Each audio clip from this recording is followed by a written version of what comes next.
رب العالمين والعاقبة للمتقين والصلاة والسلام على أشرف الأنبياء والمرسلين والحمد لله رب العالمين. اللهم لك الحمد كما ينبغي لجلال وجهك وعظيم سلطانك. أعوذ بالله السميع العليم من الشيطان الرجيم من همزه ونفخه ونفسه. بسم الله الرحمن الرحيم. يا أيها النبي قل لأزواجك وبناتك ونساء المؤمنين يدنين عليهن من جلابيبهن ذلك أدنى أن يعرفن فلا يؤذين وكان الله غفورا رحيما. اے نبی کریم صلی اللہ علیہ وآلہ وسلم، اپنی بیویوں کو اور اپنی بیٹیوں کو اور مؤمن عورتوں سے کہہ دیجئے کہ وہ اپنی چادروں کا کچھ حصہ اپنے اوپر لٹکا لیا کریں. یہ زیادہ قریب ہے کہ وہ پہچانی جائیں تو انہیں تکلیف نہ پہنچائی جائے، اور اللہ ہمیشہ سے بے حد بخشنے والا اور نہایت رحم کرنے والا ہے. سورہ الاحزاب کی آیت نمبر 59 میں نے ابھی آپ کے سامنے تلاوت کی ہے. جیسا کہ موضوع کا اعلان کیا جا چکا ہے کہ عورت کا پردہ کیا ہے. اللہ رب العالمین نے انسانوں کو اس دنیا میں بھیجا اور اس ہدایت کے ساتھ قُلْ نَحْبِطُ بَعْضُكُمْ لِبَعْضٍ عَدُوٌّ وَلَكُمْ فِي الْأَرْضِ مُسْتَقَرٌّ وَمَتَاعٌ إِلَىٰ حِینٍ.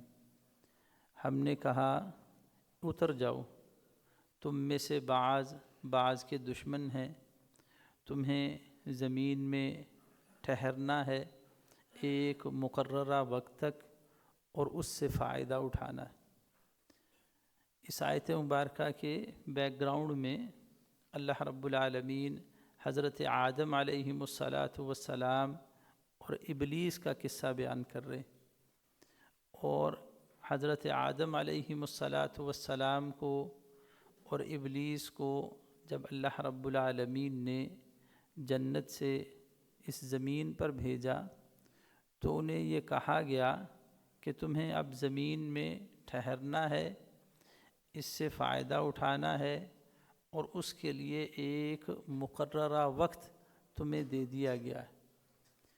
اب اس مقررہ وقت کو کیسے گزارنا ہے، اس کے لیے اللہ رب العالمین نے انبیاء کا ایک سلسلہ جاری کیا. انبیاء علیہم السلام پے در پہ مختلف زمان و مکان میں اللہ رب العالمین کی طرف سے مبعوث کیے گئے تاکہ انسانوں کو اللہ تعالیٰ کے حکم کی طرف بلائیں. یہ سلسلہ نبی رحمت صلی اللہ علیہ وآلہ وسلم پر ختم ہوا. کتابیں اور صحیفے نازل کیے گئے، اس کے ساتھ انبیاء علیہم السلام کو بھی بھیجا گیا. ان کتابوں اور صحیفوں میں جو کچھ اللہ رب العالمین اپنا پیغام دینا چاہتے تھے اس کو اسی سینس کے ساتھ، اسی اسپرٹ کے ساتھ انبیاء نے اپنی قوموں تک پہنچایا. اللہ کے لیے یہ بڑا آسان ہوتا، کتاب نازل کرتے اور لوگوں سے کہتے اس سے ہدایت حاصل کر لو. لیکن انبیاء اور رسل کو اس لیے بھیجا تاکہ اللہ تعالیٰ کا پیغام جیسے اللہ تعالیٰ چاہتے ہیں ویسے ہی قوموں تک، انسانوں تک پہنچایا جا سکے. انہی پیغامات میں سے اللہ رب العالمین نے انسانوں کو اس دنیا میں زندگی گزارنے کے کچھ اصول دیے کہ کیسے انسان اس دنیا کے اندر زندگی گزاریں گے۔ مرد اور عورت کو اللہ تعالیٰ نے پیدا کیا ہے اور اس کو ایک دوسرے کے لیے بھی بنایا ہے، وہ اس کے لیے سکون کا باعث بھی ہیں۔ یہ اللہ رب العالمین نے اس کے اندر ایک تعلق بھی رکھا ہے، انسیت بھی رکھی ہے اور اٹریکشن بھی رکھی ہے، اور یہ فطرت بات ہے، اور یہ فطرتی طور پر انسان اسی طرح سے۔ اس لیے اب اس فطرت کے اوپر قائم رہنے کے لیے انسان کو کچھ اصول و ضوابط دیے۔ اگر تو وہ ان اصول و ضوابط کو پوری طرح سے پابندی کرے گا اور اس کے مطابق زندگی گزارے گا تو اس کی زندگی خیر والی اور بہترین ہوگی، اور اگر انہی اصول و ضوابط کو اپنی مرضی سے، اپنی منطق کے مطابق، اپنی عقل اور سوچ کے مطابق بدلنے کی کوشش کرے گا تو ہمیشہ انسان نقصان اٹھانے والا بنے گا۔ اللہ تعالیٰ نے عورتوں کو یہ خاص طور پر حکم دیا ہے، اور یہاں خطاب ہے نبی رحمت صلی اللہ علیہ وآلہ وسلم کے ذریعے سے امہات المؤمنین کے لیے۔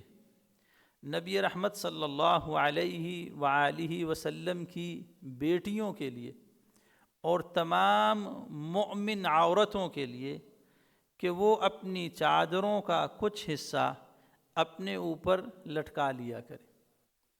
اس کا مطلب یہ ہے کہ عورت کا اپنے جسم کو ڈھکنا، چھپانا یہ فرض ہے، اور اس کا اللہ تعالیٰ نے حکم دیا ہے۔ اس کے لیے ضروری نہیں ہے کہ وہ کوئی خاص قسم کا عبایا ہو، برقع ہو، چادر ہو۔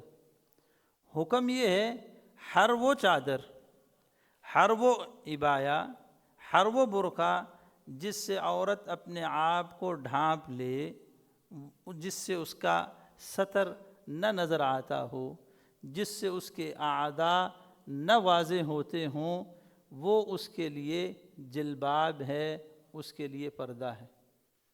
مصیبت یہ ہے کہ ہم آج کے اس معاشرے کے اندر یہ بات دیکھتے ہیں کہ بہت سارے لوگ، بہت ساری عورتیں بظاہر تو برقع پہنے ہوئے ہیں، لیکن وہ اتنا تنگ ہے کہ ان کے اعضاء واضح ہو رہے ہیں، یا اس کے اندر اتنا نقش و نگار ہے کہ جو نہیں بھی دیکھنا چاہتا وہ بھی دیکھ رہا ہے، یا اس کی صورت ایسی بنا دی گئی ہے کہ جس کی وجہ سے اس میں اٹریکشن پیدا ہو رہی ہے۔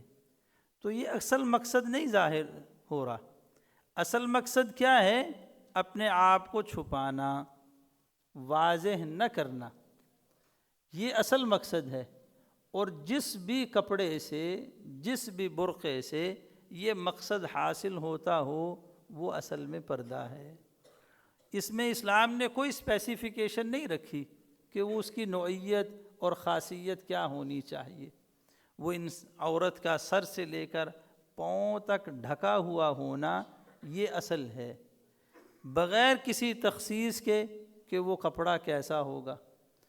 اسی طرح اسی آیت مبارکہ میں یہ فرمایا گیا ذَلِكَ أَدْنَىٰ أَن يُعْرَفْنَ فَلَا يُؤْذَيْنَ، یہ اس لیے حکم دیا جا رہا ہے تاکہ تم پہچانی جاؤ اور پھر تمہیں اس میں تکلیف نہ دی جائے۔ اس کا ہرگز یہ مطلب نہیں ہے جیسا کہ کچھ لوگوں نے اس کی یہ تعریف کی یا اس سے یہ سمجھا کہ یہ حکم چونکہ اس وقت اس لیے نازل کیا گیا تھا کہ مسلمان عورتوں کی پہچان ہو، اب چونکہ مسلمان عورتوں کی پہچان ہو چکی، اسلام اور مسلم معاشروں میں عورتیں رہ رہی ہیں، اس لیے اب پردے کا حکم نہیں ہے۔ یہ بالکل غلط تعبیر ہے، کیونکہ اگر آپ قرآن مجید کا مطالعہ کریں تو آپ کو بہت سارے ایسے احکامات ملیں گے جن کے پیچھے کوئی نہ کوئی بیک گراؤنڈ ہے، کسی ایک خاص وجہ سے اللہ رب العالمین نے وہ حکم نازل کیا تھا۔ لیکن اس وقت کے لیے تو وہ خاص تھا، لیکن وہ عام حکم تمام کائنات کے انسانوں کے لیے قیامت تک کے لیے اسے قائم کر دیا گیا ہے۔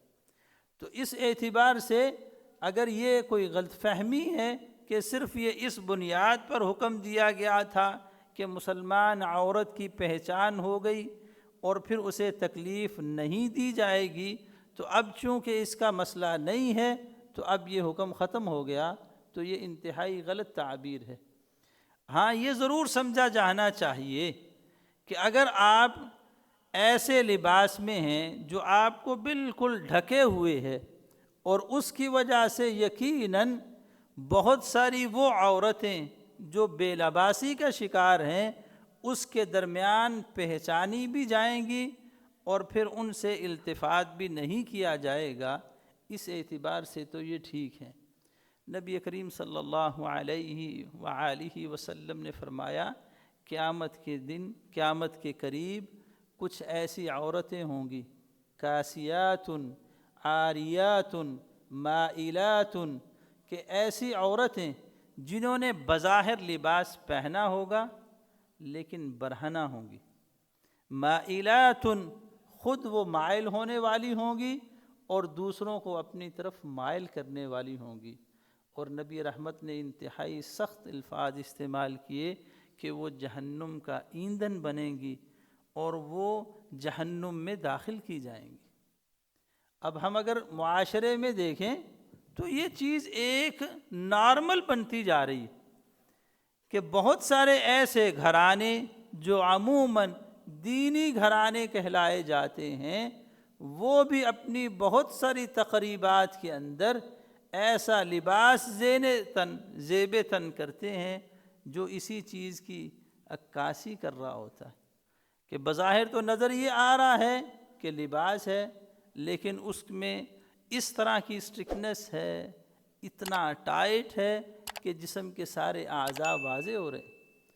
تو یہ انسانی فطرت ہے کہ جب وہ کسی ایسی چیز کو دیکھے گا تو وہ مرد اس کی طرف ضرور مائل ہوگا، یہ ممکن ہی نہیں ہے کہ وہ مائل نہ ہو۔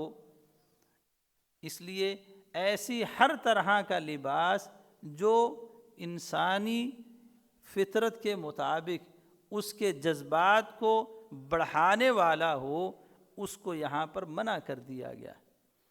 دوسری بات جو اس حوالے سے قرآن نے سکھائی، یا نساء النبی لستن کاحد من النساء ان اتقیتن فلا تخضعن بالقول فیطمع الذی فی قلبہ مرض وقلن قولا معروفا۔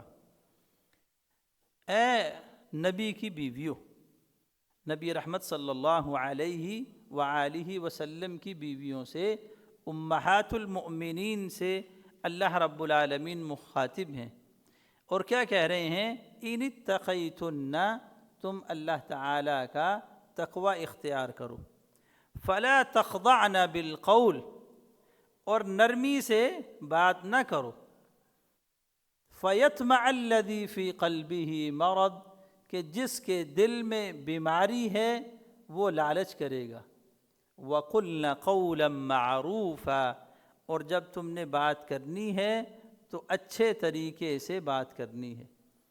حکم کسے دیا جا رہا ہے؟ امہات المؤمنین کو، جن کے نہ تقوی میں شک ہے، نہ ان کی پاکیزگی میں شک ہے، نہ ان کے کسی بھی اعتبار سے اللہ کے ساتھ بہترین اور خالص ہونے میں شک ہے۔ مخاطب ان کو کیا جا رہا ہے، لیکن بالعموم تمام امت کی عورتوں کو یہ حکم دیا جا رہا ہے کہ جب تم نے کسی غیر محرم مرد سے بات کرنی ہے تو پھر تمہاری زبان میں شائستگی نہیں ہونی چاہیے، نرم لہجہ نہیں ہونا چاہیے، پولائٹنس نہیں ہونی چاہیے، تمہارے بات کرنے کا انداز ایسا نہیں ہونا چاہیے کہ سننے والا اس کی وجہ سے کسی غلط فہمی کا شکار ہو جائے۔ ہمارا سارا کا سارا اخلاق گھر سے باہر، سب سے اچھے ہم بات کرنے میں گھر سے باہر، اور اپنے شوہر سے، اپنے بھائی سے، اپنی گھر والوں سے بات کرتے ہوئے سارے اخلاق کا بیڑا غرق۔ اور قرآن کیا کہہ رہا ہے کہ جب غیر محرم سے بات کرنی ہے فلا تخضعن بالقول، تمہیں بات کرنے میں، گفتگو کرنے میں نرمی نہیں اختیار کرنی۔ ایسا نہیں ہونا کہ تمہاری بات سے، تمہاری خوبصورت ملائم نرم باتوں سے کوئی بندہ تمہارے بارے میں غلط سوچنے لگے، کوئی غلط تصور اپنے ذہن میں لانے لگے۔ مجموعی طور پر ہم اگر دیکھیں تو ہم نے اپنے گھروں میں یہ تربیت کی کہ جب وہ اپنے میاں سے، اپنے خامند سے بات کرے گی تو اس کا انداز کچھ اور ہوگا، اور اگر کسی دکاندار سے بات کرے گی تو انداز کچھ اور ہوگا۔ تو جو اللہ ایک مسلم عورت کو، ایک مؤمنہ عورت کو بات کرنے میں بھی پردے کا خیال کرنے کا حکم دے رہا ہے۔ پردہ کیا ہے؟ کہ وہ بات کرنے میں ایسی سخت ہو کہ سننے والا یہ نہ سمجھ سکے کہ یہاں کوئی مسئلہ ہو سکتا ہے، یہاں مجھے کوئی فائدہ مل سکتا ہے۔ قرآن یہ کہہ رہا ہے فلا تخضعن بالقول، بات میں نرمی نہیں ہوگی، ذرہ برابر بھی لچک نہیں پیدا ہو گئی۔ سننے والے کے لیے کسی لمحے بھی یہ خیال پیدا نہیں ہونا چاہیے کہ اس کے ساتھ کوئی بات بن سکتی ہے۔ اللہ رب العالمین کتنا پاکیزہ اور صاف ستھرا معاشرہ چاہتے ہیں۔ ایسا نہیں ہے کہ آپ اس کو سمجھیں کہ یہ تو اخلاقیات سے گری ہوئی بات ہے۔ میں تو بڑے اچھے طریقے سے یہ بات کہتا ہوں، محرم کے ساتھ اخلاق کا مظاہرہ کرنا یہ فرض اور واجب ہے، اور غیر محرم کے ساتھ بات میں سختی اختیار کرنا یہ بھی فرض و واجب ہے۔ اور ہم اس کے بالکل برعکس چل رہے ہیں، ہم بالکل ٹوٹلی اس کے مختلف جا رہے ہیں، اور اس میں شاید ہی کوئی ایسا ہو جو بچا ہوا ہو۔ گھر سے باہر میری بیوی، میری بیٹی جائے گی تو وہ جاتے ہوئے خوبصورت بھی بننے کی کوشش کرے گی، آواز بھی اس کی اچھی ہوگی، گفتگو کا انداز بھی اچھا ہوگا، تکلم بھی بہتر ہوگا۔ وہی بیوی، وہی بیٹی گھر میں ہوگی تو اس کا انداز تخاطب بھی انتہائی عجیب، اور اسی طرح سے اس کی حالت بھی انتہائی بری۔ تو یہ کیا ہے؟ یہ بنیادی طور پر اس روح کو سمجھنے کے مخالف ہے جو اللہ رب العالمین ایک اسلامی مؤمن معاشرے میں رہنے والی عورتوں کے اندر پیدا کرنا چاہتے ہیں۔ اور یہ ہر ایک کے لیے ہے۔ ہم میں سے ہر ایک اپنے گھر کا جائزہ لے اور وہ جانے کہ اس کے گھر کے اندر کیا یہ دونوں معاملات ایسے ہی ہیں۔ پہلا حکم یہ دیا گیا کہ چادر ایسی ہو جس میں تم چھپی ہوئی ہو، نہ کہ ایسی چادر جو اتنے نقش و نگار پر مشتمل ہو کہ نہ دیکھنے والا بھی رک کر دیکھے، نہ ایسا برقع جو اتنا ٹائٹ ہو، اتنا تنگ ہو، اتنا چست ہو کہ ہر اعضاء جو ہے وہ بالکل واضح نظر آ رہا ہو۔ تو کیا مقصد ہے پھر اس پردے کا اگر ایسا برقع ہی پہننا ہے؟ پھر اسی طرح سے فلا تخضعن بالقول، جو بات کی جا رہی ہے اس میں شائستگی محرم کے ساتھ ہے، اپنے والد کے لیے، اپنے شوہر کے لیے، اپنے بھائی کے لیے، اپنے بیٹوں کے لیے آپ بہترین الفاظ استعمال کریں، خوبصورتی سے ان سے بات کریں، اور کسی ایسے غیر محرم مرد سے بات نہ اس انداز میں کی جائے کہ جس کی وجہ سے کوئی غلط فہمی پیدا ہو سکتی ہے۔ اسی طرح حضرت ابو موسیٰ الاشعری رضی اللہ تعالی عنہ بیان کرتے ہیں، نبی کریم صلی اللہ علیہ وآلہ وسلم نے فرمایا، اگر کوئی عورت اپنے گھر سے نکلتی ہے اور وہ پرفیوم یوز کرتی ہے، خوشبو یوز کرتی ہے، اور اس کی خوشبو مرد یا دوسرے لوگوں تک پہنچتی ہے، فَهِيَ كَذَا وَكَذَا، او قال فہی ضانیۃ او کما قال رسول اللہ صلی اللہ علیہ وسلم۔ نبی رحمت صلی اللہ علیہ وسلم نے فرمایا ایک عورت ہے جو اپنے گھر سے نکلتی ہے اور وہ پرفیوم یوز کر رہی، اور پرفیوم یوز کر کے جب وہ باہر نکلتی ہے تو اس کے جو خوشبو ہے وہ دوسرے مردوں کو، غیر محرم مردوں کو بھی پہنچتی ہے۔ تو حدیث کے الفاظ ہیں وہ اس طرح اور اس طرح، اور فرمایا وہ زانیہ بدکار ہے۔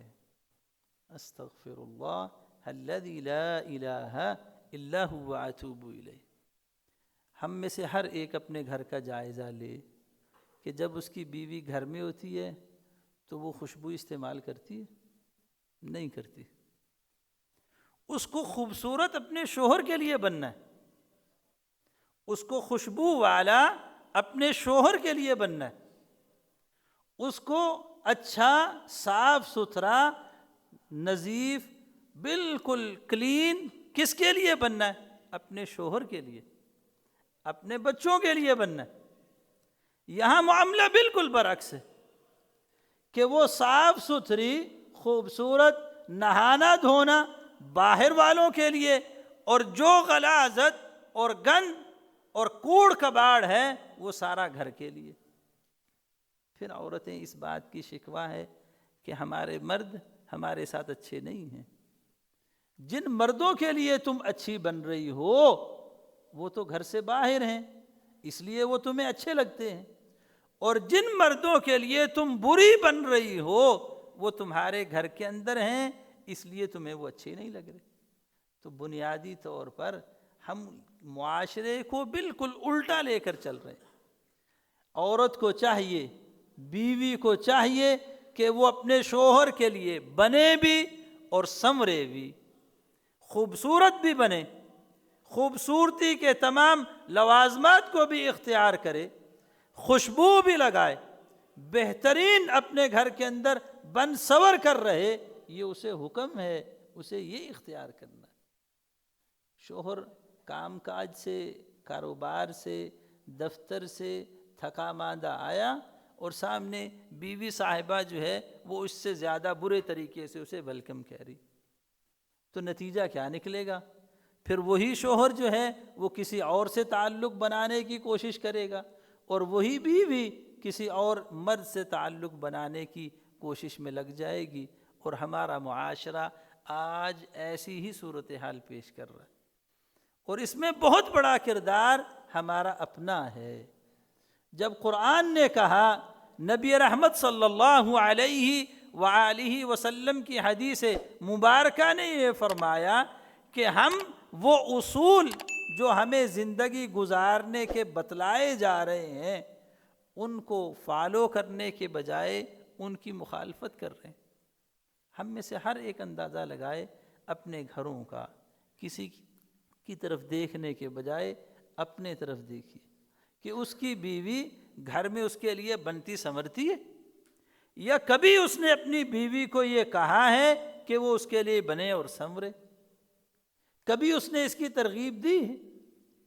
ہاں، وہ جب کہیں باہر جا رہی ہے وہ اسی شوہر کے ساتھ جا رہی ہے، اسی مرد کے ساتھ جا رہی ہے، اپنے محرم کے ساتھ جا رہی ہے، پھر وہ اپنی سارے لوازمات کو پورا کرنے کی بھی کوشش کر رہی ہے اور پھر ساتھ بھی لے کر جا رہے ہیں۔ تو اس کا مطلب یہ ہے جہاں غلطی ان کی طرف سے ہے وہاں غلطی ہماری طرف سے بھی ہے، وہاں مردوں کی طرف سے بھی غلطی ہے۔ تو اس اعتبار سے یہ سمجھ لیجئے کہ جو عورت اس بات کی شکایت کرتی ہے کہ اس کا خاوند، اس کا شوہر اسے وقت نہیں دیتا، اس کا خیال نہیں رکھتا، اس کی ضروریات زندگی پوری نہیں کرتا، وہ اللہ کے اس حکم کو مانتے ہوئے اپنے آپ کو صاف ستھرا رکھے، خوبصورت بنائے، گھر میں بہترین زینت استعمال کرے، تو اس کا معاملہ بالکل برعکس اور عین اسی چیز کے مطابق ہوگا جیسا وہ چاہ رہی ہے۔ ہم چاہتے یہ ہیں کہ ہم گھر میں تو بس کیجول رہیں، ہاں یقیناً ہونا چاہیے، یہ گھر ہے، گھر کے اندر آپ ہر ٹائم ایسی سچویشن میں، ایسی ترتیب میں نہیں ہو سکتے کہ آپ کسی تقریب میں شامل ہونے کے لیے جا رہے ہیں، لیکن اس کے باوجود ایسی حالت میں رہنا کہ ایک دوسرے کے لیے اجنبیت محسوس ہونے لگے مانوسیت کے بجائے، تو پورے کے پورے معاشرے کی صورتحال عجیب و غریب ڈگر پر ہے۔ جو حکم دیا گیا وہ کچھ اور ہے، جو عمل کیا جا رہا ہے وہ کچھ اور ہے، اور ہم میں سے زیادہ تر لوگ اپنے آپ کو دیندار بھی کہتے ہیں۔ میں یہ کہتا ہوں یہ 3 چیزیں ہیں۔ سب سے پہلی چیز پردہ، میرے گھر والے، میری بیوی، میری بیٹی کیسے پردہ کر رہی ہے۔ دوسری چیز، میرے گھر والے، میری بیوی، میری بیٹی محرم کے ساتھ کس انداز میں بات کرتی ہے اور غیر محرم کے ساتھ کس انداز میں بات کرتی ہے۔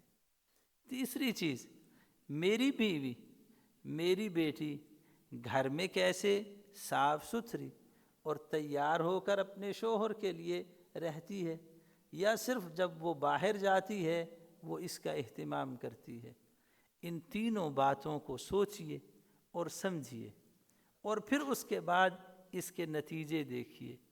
ہم جو آج معاشرے کا بگاڑ دیکھ رہے ہیں، جو معاشرے میں تیزی سے طلاق کی بڑھتی ہوئی شرح دیکھ رہے ہیں، تیزی سے خلع کی شرح دیکھ رہے ہیں، گھروں کا آباد نہ ہونا دیکھ رہے ہیں، اس میں سب سے بنیادی بات یہی ہے کہ جس مرد کے ساتھ آپ کی شادی ہوئی، جو آپ کا شوہر ہے، جو آپ کی بیوی ہے، اس کے لیے بننا سورنا نہیں، اس کے لیے اچھے الفاظ استعمال کرنا نہیں، اس کے ساتھ گفتگو کرتے ہوئے احترام کا رشتہ اختیار کرنا نہیں، اور پھر جب وہی عورت، وہی مرد کسی باہر غیر محرم مرد سے، غیر محرم عورت سے بات کرتا ہے تو الفاظ کا چناؤ بھی بڑا اچھا، اخلاق بھی بہت اچھا، بننا سورنا بھی بہت اچھا، تو پھر جو گھر میں ہونا چاہیے تھا وہ باہر ہوا، اور نتیجتاً گھر بگڑ گیا اور نتیجہ طلاق تر پہنچ گیا۔ یہ عمومی بات ہے۔ آج اس قاعدے پر عمل کرنا شروع کر دیجئے جو قرآن نے بیان کیا ہے، جو اصول قرآن نے دیے ہیں، جو نبی رحمت صلی اللہ علیہ وآلہ وسلم نے سمجھائے ہیں، خود بخود میاں بیوی میں، گھر میں الفت اور محبت پیدا ہونے لگے گی، خود بخود معاملات سدھرنے لگیں گے۔ اللہ رب العالمین سے دعا ہے کہ اللہ رب العالمین مجھے اور آپ کو سمجھنے، عمل کرنے کی توفیق عطا فرمائے۔ اللہ رب العالمین ہماری رمضان میں کی گئی عبادات کو قبول کر لے۔ اللہ ہم نے یقیناً حق ادا نہیں کیا تو اپنی رحمت سے قبول کر لے۔ بڑی ٹوٹی پھوٹی ناکارہ سی کوششیں کی ہیں تو اپنی رحمت سے قبول کر لے۔ یا اللہ ہمارے رکھے گئے روزوں کو قبول کر لے، ہماری کیے گئے قیام کو قبول کر لے، تلاوت قرآن کو قبول کر لے۔ یا اللہ تو ہم سب سے راضی ہو جا، یا اللہ ہم سب سے راضی ہو جا، یا اللہ تو ہم سب سے راضی ہو جا۔ یا اللہ ہمیں ان لوگوں میں شامل فرما جنہیں اس رمضان میں جہنم سے آزاد کر دیا جائے گا۔ یا اللہ ان لوگوں میں شامل فرما جنہیں تو جہنم سے آزاد کر دے گا۔ یا الہ العالمین جو مشکلات میں ہیں ان کی مشکلیں آسان کر دے، جو پریشان حال ہیں ان کی پریشانیاں دور کر دے، جو بیمار ہیں ان کو شفا یاب فرما دے۔ یا اللہ جو بیمار ہیں ان کو شفا یاب فرما دے۔ یا اللہ جن کے والدین بیمار ہیں انہیں صحت و عافیت والی زندگی عطا فرما دے۔ یا الہ العالمین جن کے والدین فوت ہو گئے ان کی مغفرت فرما دے۔ یا الہ العالمین تو جو بقیہ رمضان کا حصہ باقی ہے اس میں کوشش کرنے اور تجھے راضی کرنے کی توفیق عطا فرما دے۔ یا اللہ حق ادا کرنے کی توفیق عطا فرما دے۔ وما علیہ الا البلاغ۔